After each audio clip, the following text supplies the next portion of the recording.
Ndabashuje cyane mbahaye ikaze. Ni Eric Ndayishimiye nk'ibisanzwe. Uyu munsi mbazaniye filime ya Daniyeli.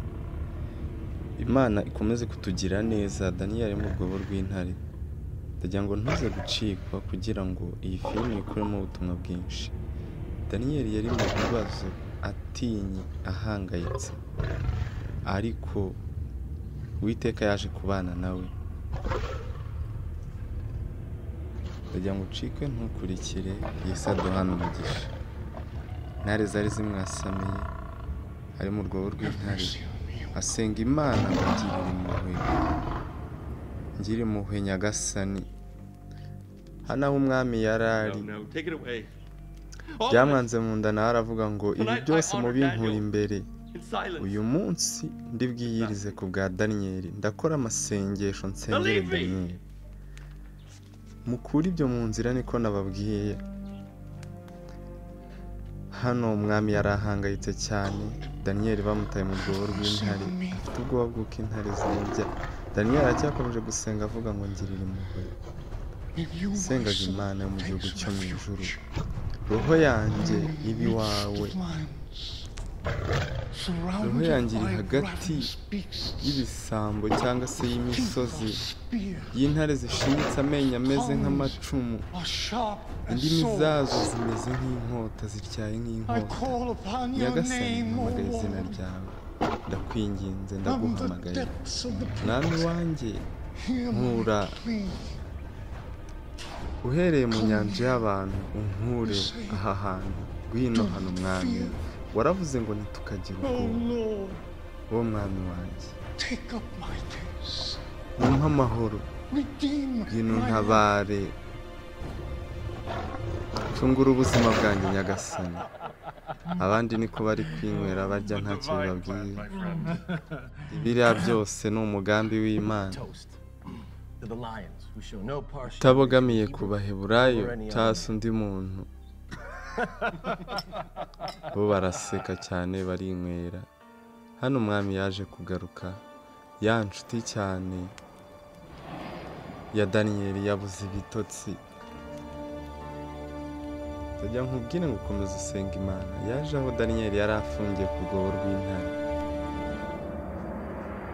Daniyeli yakomeje gusenga Imana, yumva muri we birahindutse, abona hatangiye kuza umucyo. Mu rwobo rw'intare abona haje umucyo, abona intare zicitse intege, zitangiye kuryama. Icyo gihe Imana yari ihageze, umwuka w'Imana wari uhageze. Ndagira ngo iyi filime ikwigishe, kandi iyi filime uyikuremo inyigisho nyinshi. Aho Imana igeze ibibazo birahunga.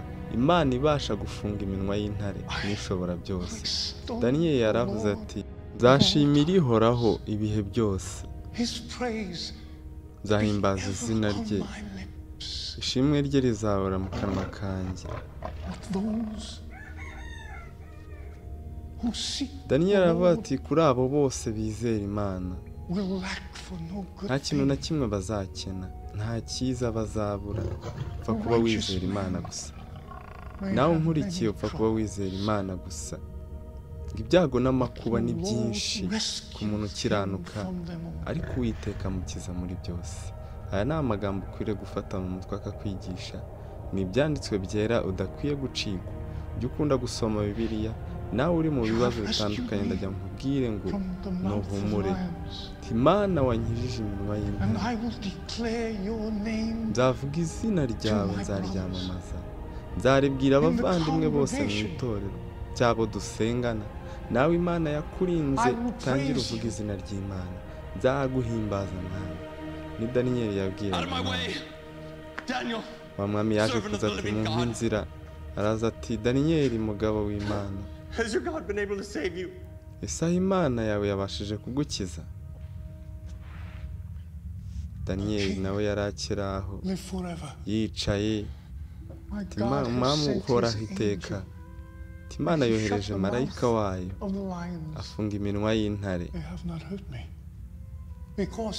Ntago zambabaje, kuko mu maso ye nasanze ndi umwere cyangwa se nkiranuka. Umwami aramubwira ati, sohoka uze hanze. Ndagira nkubwire ngo uwizeye Imana ntishobora kugukoza isoni.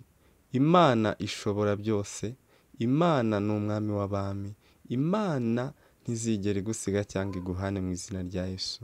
Amen.